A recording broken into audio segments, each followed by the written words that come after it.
Welcome to Women's Sports Weekly, where women's sports happen every day, but we talk about it once a week. I'm Carolyn. And I'm Danielle. Women's Sports Weekly is a podcast where we discuss the latest news, explore interesting stories, and share our love for women's sports. Follow us on Instagram, YouTube, and TikTok at Women's Sports Weekly Pod. Follow us and rate us on Spotify and Apple Podcasts. Send us an email at womensportsweeklypod@gmail.com. And we may feature your email on our listener experience zone, the Les. We finally took up a winter sport this past weekend. Yeah, we're trying to keep up with the Olympians and finally got out on the snow. It was great. Your sisters came out from New Jersey. Their fiance and boyfriend came, and we had a great time in Breckenridge. All fun and games until Amanda broke her arm on day 2. It does happen when you're an Olympic athlete on ice. The conditions here in Colorado have not been great this winter, which actually this has been our first day skiing this winter, which is unheard of. I mean, we usually start October, November. Everyone has been saying it's so icy, this and that. And we actually had good timing because it did snow all weekend, but it still was icy and not great. And unfortunately, Amanda did have a fall and fractured her shoulder, which, it was such a just sad incident. I'm just happy me and Carly were there, to have her sisters there when that happened. But yeah, that sucked. It did. The conditions in Colorado have just not been great, which is really unfortunate. We have a lot of things going on, so that's part of the reason why we haven't skied a lot. But then you go out there and it's a little bit icy and it's like, no, I don't want to really be out here for an extended period of time. But we did have a couple of good days, and then the final day it was definitely skied out. Definitely. But we did stay in Breckenridge. It's beautiful out there. The town is fun. We had some good meals. It was still a great weekend. I love getting together with my sisters and all our partners. It's always fun, and we've made it a tradition. We were laughing this past weekend because we were like, they're all from New Jersey and New York, and it's been so cold there this winter, and we're like, why are we going somewhere cold? We should have just go to Mexico next winter. And especially when Amanda got hurt, we're like, okay, we're all going to Mexico next year. Every time we cheersed, it was to Mexico in 2027. I'm holding on to that. For sure. I think everyone needs a break after a broken arm, and yeah, it's been a rough winter on the East Coast. So yeah, and speaking of rough winters, Amanda and James got out, but Carly and Charlie have had some pretty bad luck traveling. Yeah. They always seem to get stuck somewhere, delayed. Well, their flights got canceled, so they're hanging out with us for a few extra days, which I'm happy about. But I know they got to get back to work eventually. Hopefully by the time this comes out, they are back on the East Coast. Yeah, for their sake. What we also did this past weekend is we did watch a lot of Olympics because the Olympics did wrap up this past weekend, and we will talk about some of those events in this episode, but it was a lot of fun also watching events together. I love when I have time to just be like, I'm just going to immerse myself in a sport that I don't really know much about, and we're all going to watch it together and we're all going to chat. It was really, really fun. But anyways, let's get into the highlight reel for this week.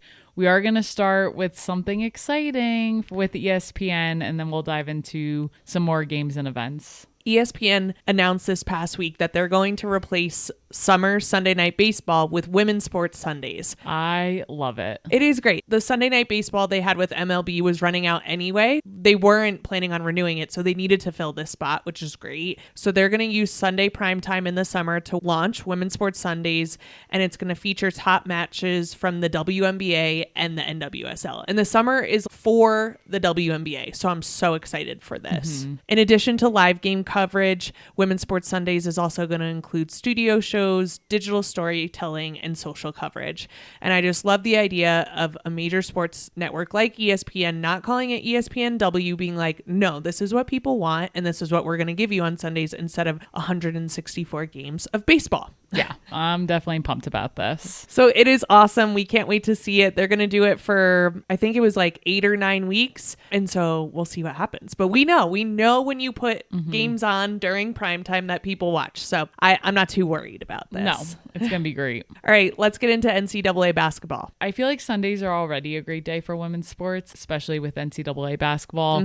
And this past Sunday, there were a few top 25 matchups, and we're going to actually cover number 6 Michigan, who lost to number 13 Iowa. So Iowa upset them 62-44. This was a Big Ten matchup, but this was also Iowa's senior day this past Sunday, so that definitely added some pressure. It also marked the 50th consecutive sellout for Iowa women's basketball, which is the longest streak nationally. I have to call you out for that because you thought once Caitlin Clark left that Iowa fans were just going to disappear. You should call me out. That's right. But that's a pretty impressive streak, if I have to say. That is very impressive. I'm sorry, Iowa. I will try to have more respect for you. That's why you're in the show today.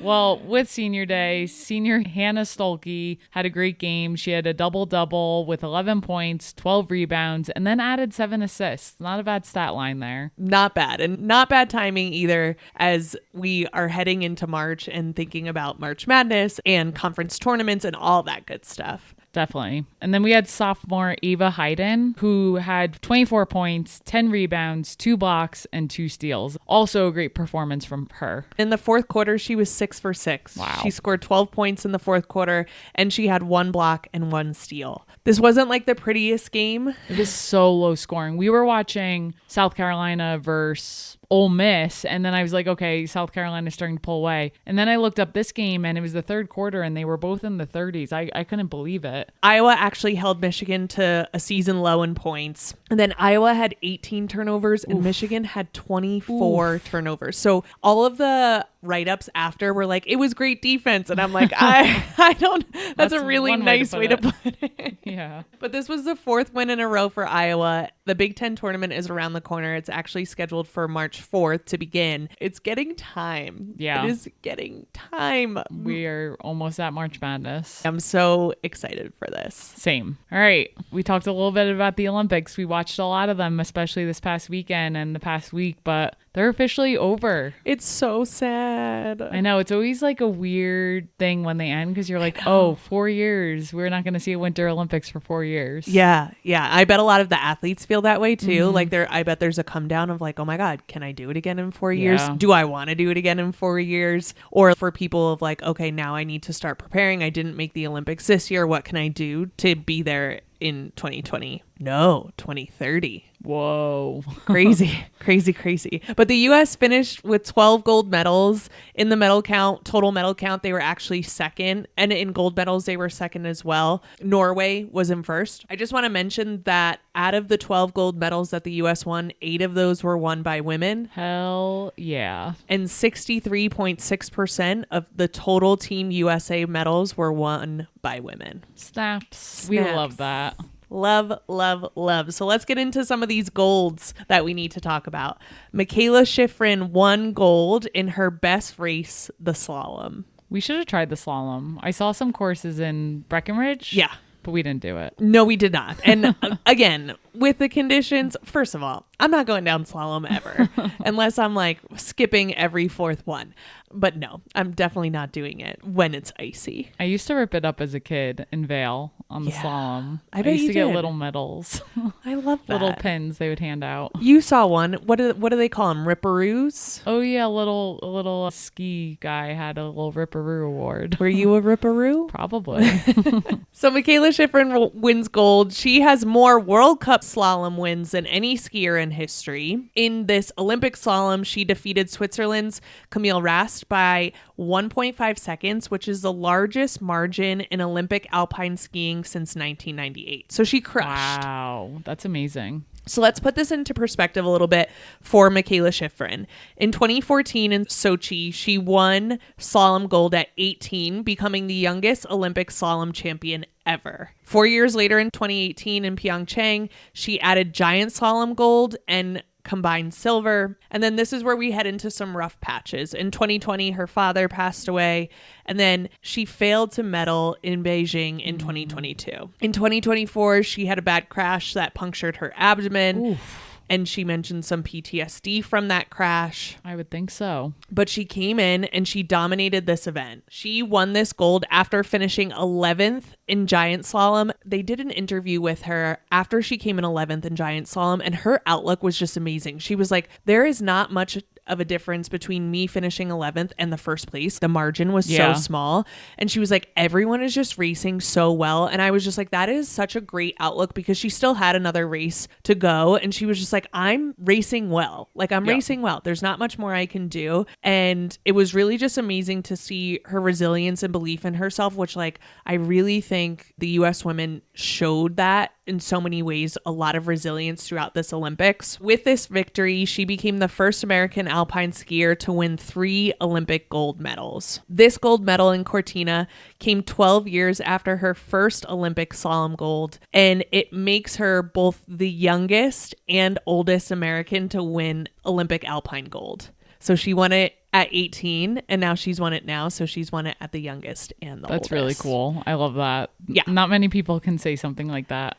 I'm just really happy for her, because, you know, winning gold is rough, because you win gold and then you have to come back and defend it on top of everything else, on top of your training. And like I said, I just really love that these women from the US are like, no, I'm going out there and doing what I can, and you're not going to take away or make me feel bad about my performance. I have control over that, and I just think it's really, really amazing. Yeah, for sure. Which takes us right into figure skating. Oh, such a fun way to end figure skating. It was awesome. And this was something that we all got to watch together with your sisters and their fiance and boyfriend. Partners. That's a good way to put it. I know. I don't know why I'm delineating. And we just had so much fun watching this. Yeah. So Alysa Liu won gold in the women's single skating event. This is the U.S.'s first Olympic gold medal in women's figure skating since 2002. And I had no idea going into the event until they said that, which I feel like that's such an amazing stat. Her performance was just incredible. So fun to watch. You could tell she was having fun out there. And I'm like, this is what it's all about. And just her backstory, how she left and came back and found her love for the sport again, was just incredible to see. Yeah, and she was wearing gold, and I was like, she came out in gold, and I was like, she knows it. It was such a great outfit, such a beautiful, what do you call them? I don't even know. Leotard? Yeah. I loved it. It was amazing. You mentioned this, but she was just joy. And I think that's kind of like the theme of 2026, joy and dancing. It started with the Bad Bunny concert of like, we're just going to be joyful and we're going to dance. And then she does that and she wins this event in her own way. She stepped away from the sport after the 2022 Beijing Olympics, and then she came back 2 years later and said, I'm going to do it my way, and then was able to win gold. It was just so amazing to see. Yeah. No, I agree. I also want to take a moment to talk about Amber Glenn, who also represents the U.S. in this singles event. They do a short program and a long program. After the short program, Amber Glenn was in 13th place. And I want to talk a little bit about this because she was doing very well in her short program, and she goes into a triple loop, and it seemed like she either mistimed her takeoff or got like a case of the yips, and then they call it popping the jump. So it's almost like you're in the middle of the air and you bail.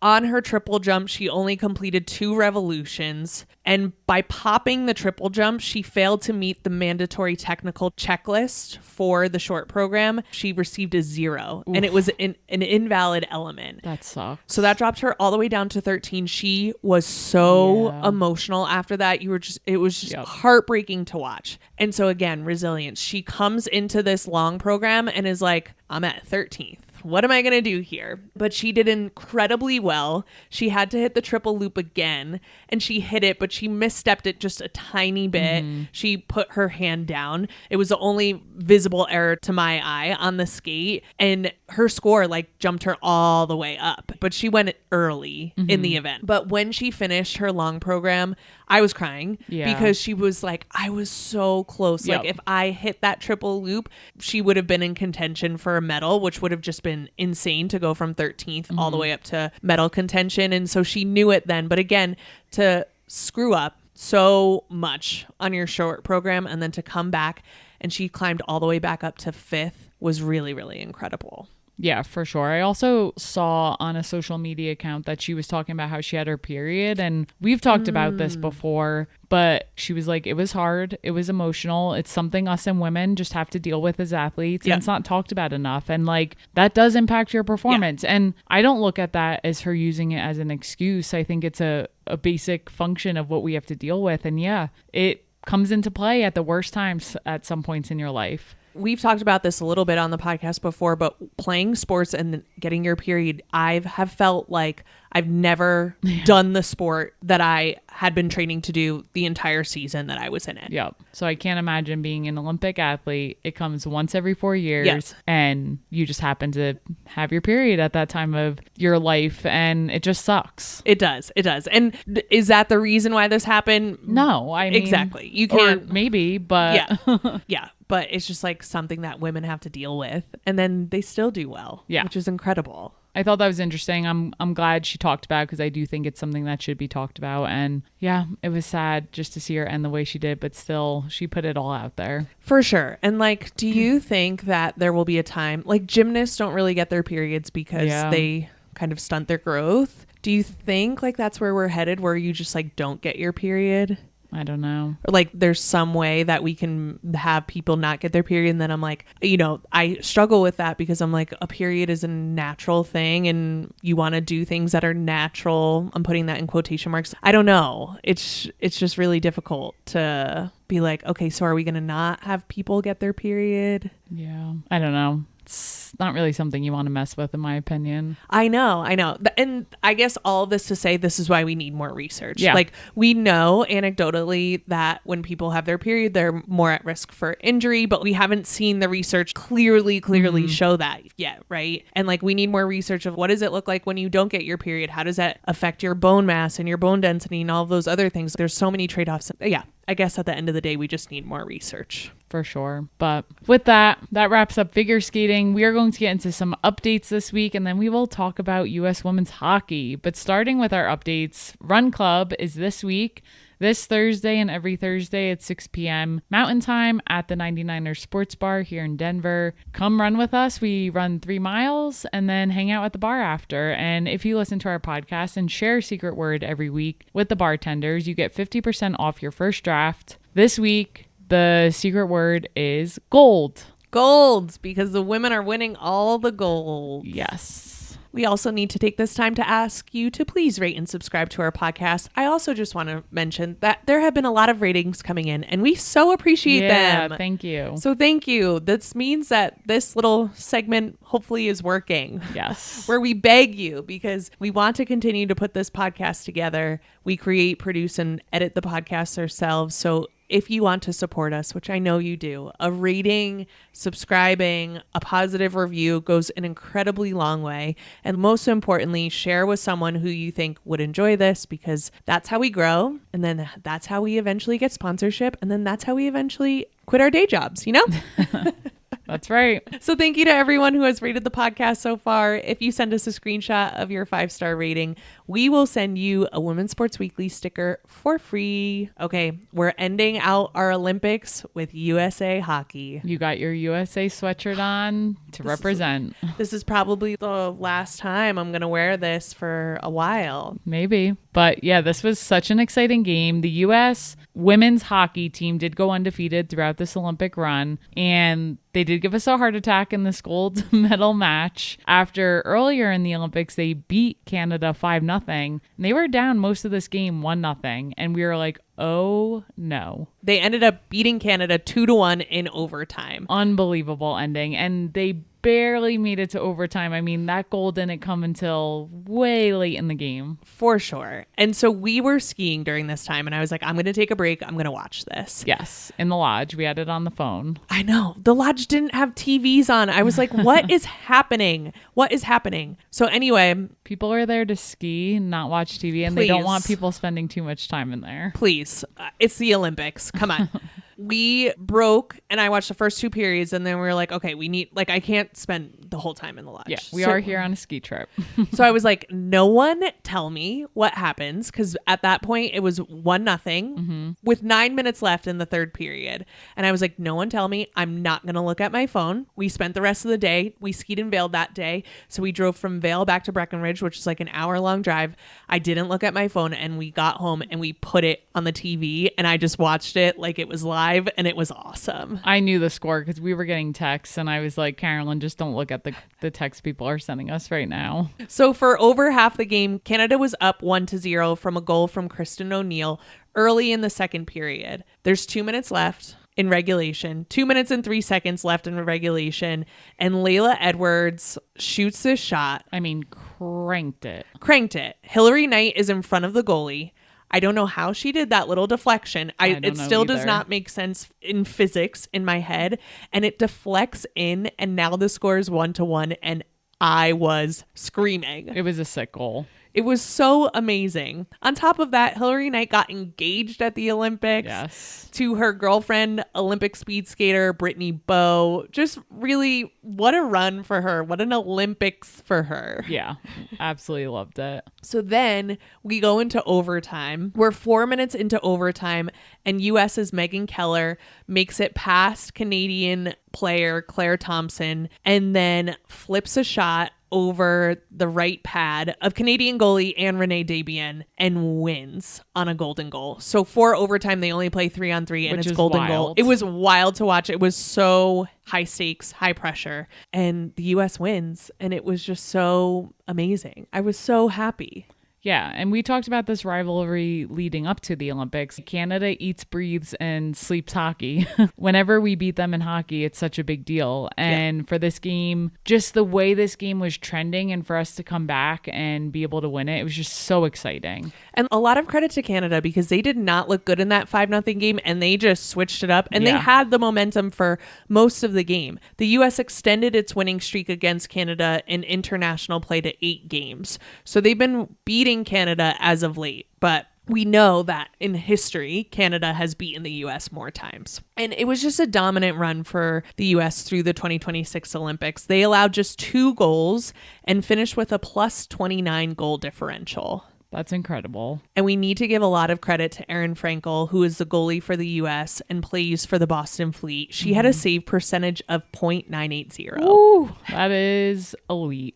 She faced 99 shots and allowed in 2 during the Olympic tournament. Wow. I also just loved getting to meet the new players and these young players, and it's making me so excited for the PWHL. Like Layla Edwards and Caroline Harvey, they both play for Wisconsin, and I was like, they are out there pros already. They're amazing. Really fun to watch, and they just hold their own. It's really impressive. Defender Caroline Harvey was named the tournament MVP, the best defender, and named tournament all-star. And I'm just like, okay, time to get into the PWHL. Yeah, for sure. So Canada had to accept the silver, and it was so horrible that they did this. They gave them the silver medals, and then they went around and I don't know who it was giving it out, but they shook their hand and then gave them a little white stoat, which is the mascot of the Olympics, which is kind of just like a little white weasel. It wasn't alive. It was a stuffed one.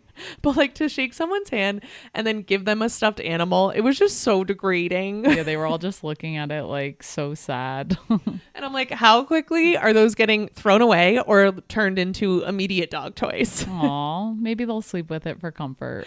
I would not. And winning silver is rough. We were talking about it this past weekend, especially in team sports. The silver hurts a lot more than the bronze because the bronze, you end up on a win. I still don't necessarily agree with this, but I understand your perspective. But still, silver versus bronze, at the end of the day, you have that silver medal. I know, but silver medalists, they had the gold in sight. Bronze is just happy to be there. Yeah, I don't know. You would still take the silver? Yeah. Okay. I might take the bronze in a team sport. We could disagree on that one. Okay. Well, anyway, they got their little weasel and they look so sad. Yeah. I mean, it sucks to end on a loss for sure. And now they go back to the PWHL and just start teammates with all the Americans again, which is also very interesting. And I love it. Yeah. So the gold medal game set the record for the most watched women's hockey game with an average of 5.3 million viewers and actually peaked at 7.7 million in overtime. Not surprised, and we love to see it. The USA men's hockey team beat Canada in overtime, and it is the first time that both the men and the women have won gold. The women have won gold within the past 30 years, but the men haven't. The men haven't won since 1980, since the Miracle on Ice team. Yeah, so thanks, men, for carrying your weight for once. And I am such a hockey fan. I am in it. Yeah, it is a really fun sport to watch. Thank you, Heated Rivalry. Thank you, Takeover Tour, for coming to Denver. I'm so invested. Thank you, Olympics. It's good stuff. Okay, we need to interrupt this episode for a second because we recorded this before the video was released of the U.S. men's hockey team celebrating their gold medal by getting a phone call from the president. On the phone, the president joked that he would be impeached for not inviting the U.S. women's hockey team, who also won gold. Obviously, we talked about it the whole podcast, and everyone just thought it was so funny. Can you tell me your initial reactions to seeing it? Yeah, and he more so said, just so you know, I gotta invite the women too. I'd probably be impeached if I didn't. I've been infuriated ever since I saw the video, and sometimes this is just a me thing. I'm always like, am I being too much? But that's how we're conditioned to think. And I also think this is what women unfortunately put up with all the time. So it just was really disappointing, and it's like, am I surprised? No. Did I want to think that video was fake? Yes, because I was rooting for the men, and that really just took a lot out of me to see that. And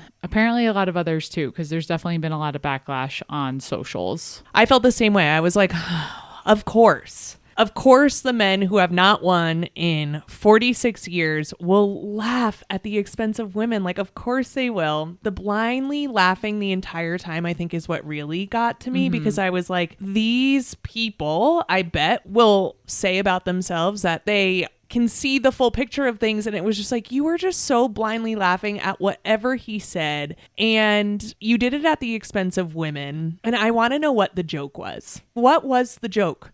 Yeah. Tell me what the joke was, because when you say what the joke was out loud, is that funny? Say it. And if you're listening to this podcast, and I know I'm speaking to the choir, but if someone says to you, oh, it was just a joke, ask them, tell me what the joke was. Say it. Because if the joke is that it's funny, I don't even know what the joke is. It's funny that women win. It's funny that the women aren't good enough and they shouldn't be invited to the White House. Tell me what the joke is. Yeah, and it's not a joke. It's just lack of respect, and it's very obvious that that's what they think. And instead of apologizing, a lot of the men's team was just saying, oh, no, we hung out with the women till 3 a.m. in the cafeteria. We were watching their game too.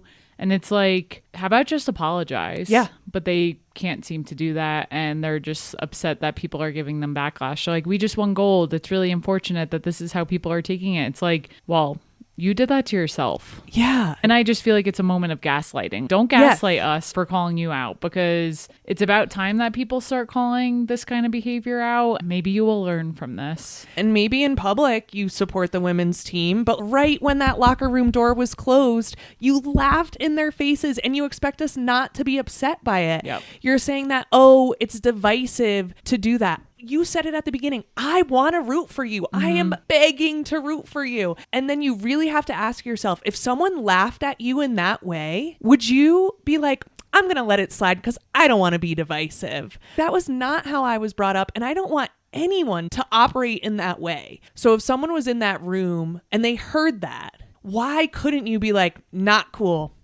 Because that's what I want to pass on. I don't want to pass on to the people in my life or to my future kids one day of like, when someone says something that you don't agree with, you just say, oh, I don't want to step on any toes. Yeah. And they've backtracked a little bit. The moms of the Hughes brothers who play for the team, her name is Ellen Hughes. She also is a consultant for Team USA Women's Hockey and works on sports development.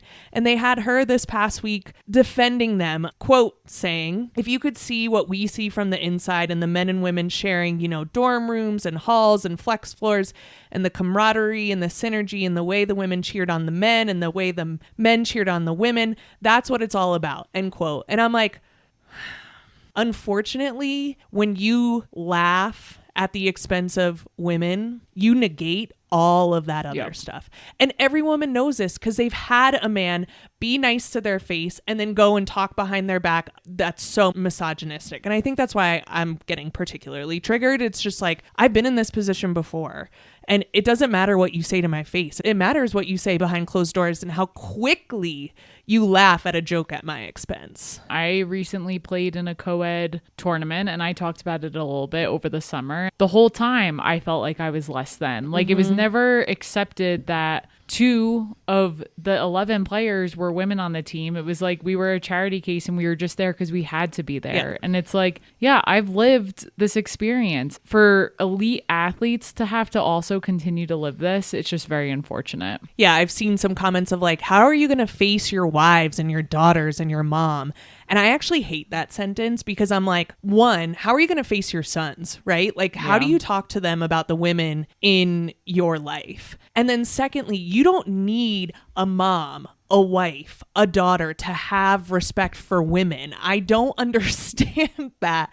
And honestly, I think the question is, how do you face yourself? How do you look at what you hold to be important to yourself and say, does that match up with what I hold to be important? Yeah. Do my actions match up with what I hold as my values? If you value equality, if you value competition, does what you just did align with that? It just drives me crazy. I will say, and obviously this was bullshit and very unfortunate, and I feel like we're going backwards and it's just one thing after the other. But one thing I did notice, now, I know my algorithm is set a certain way. Yep. I follow all the women's sports on my personal account. So naturally, a lot of things are going to gear towards that. But there have been accounts that have posted, like ESPN, for example, posted the men partying. And it was just them partying and saying, oh, the men in Miami partying the win and them having fun. And I was like, ugh. I always go in the comments. I know I'm not supposed to because it drives me insane. But I was like,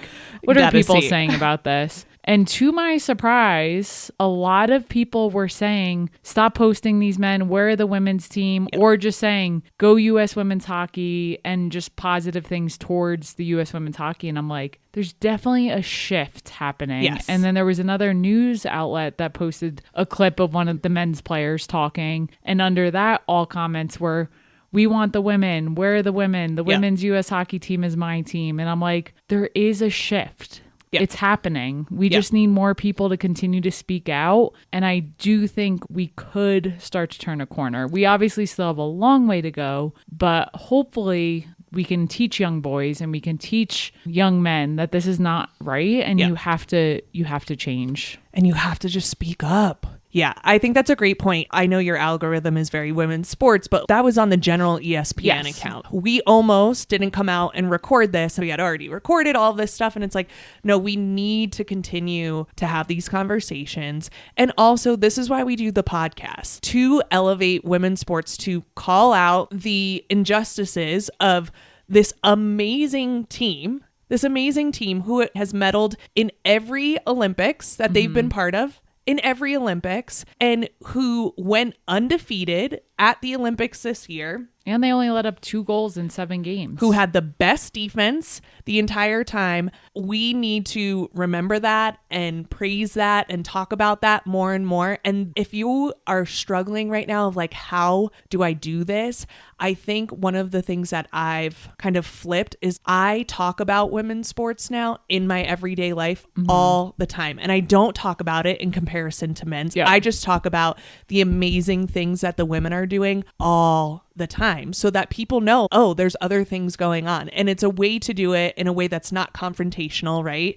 And sometimes I definitely get confrontational, but if you're wondering how to do it, it's like just elevate these great, great stories. I think that's the best way to go. And I sometimes feel like, oh my God, we're shitting on men so much. I saw a quote though, and it was like, it's not all men, but it's always men. And that's been sticking with me because it's like, for the men who are upset that they're just getting all this backlash, it's like, speak up. Yeah. Speak up to your male counterparts who are not doing the right thing or not saying the same thing. And maybe we'll start to see a shift because I don't want to feel this way. Yeah. I really don't. I saw another post that said, it's because I know good men that I'm so angry right now. And that I think is also an important thing to remember. I know men can be better because I see it in them. And so for them to just be blindly laughing, it's so exhausting. I just want to round this out by saying you as a woman can be perfect. You can go 7-0. You can win gold medals. You can do all the right things and you're still going to get treated like shit by some men. And that sucks. But it's also a reminder to me of just be your authentic self, because if you're perfect, if you do everything right, if you align with them politically, they're still going to laugh at you behind your back in the locker room. Yeah. Oh, I wish we didn't need to talk about this. Originally, when we recorded, we shouted out the men on winning gold, and then this video came out. It's been a whirlwind of past few days. It's just been really upsetting. But to our listeners out there, continue to spread the good word about women's sports. We know you're out there advocating and supporting, and we'll continue to do the same. I hope the women's team have a great time with Flavor Flav. Yeah. Mike Johnson, the mayor of Denver, also invited them to come parade in Denver. That would be awesome. Definitely going to take off of work if that happens. I'll be there. All right, let's get back into the rest of our episode. Well, we're going to stick on the hockey train because you have something to share of what you're looking forward to this week. So what is it? Yeah, the PWHL is back. The Olympics end and the PWHL starts up this week on Thursday, February 26th. The Montreal Victoire will play the New York Sirens at 7 p.m. Eastern time on YouTube. Montreal is number 3 in the standings and New York is number 4. So this is going to be a nice matchup. Nice. That's going to be exciting. What are you looking forward to? I'm switching it up to soccer. Anytime we get to watch the U.S. women's national team is a fun day, and the She Believes Cup is here. On Sunday, March 1st, the U.S. will play Argentina at 5 p.m. Eastern on TNT, True TV, and Max. The She Believes Cup will feature Argentina, Canada, and Colombia, and the U.S., and the USA is currently ranked 2nd in the world. Canada is 10th, Colombia is 20th, and Argentina is 30th. That's really interesting. Like every 10th place. Yeah, except for the U.S. That is. But that is it for this week. We will see you next week on Women's Sports Weekly. In the meantime, watch women's sports and share the podcast with your friends. Rate and subscribe to the pod on Spotify, Apple, and YouTube. Thanks for joining us.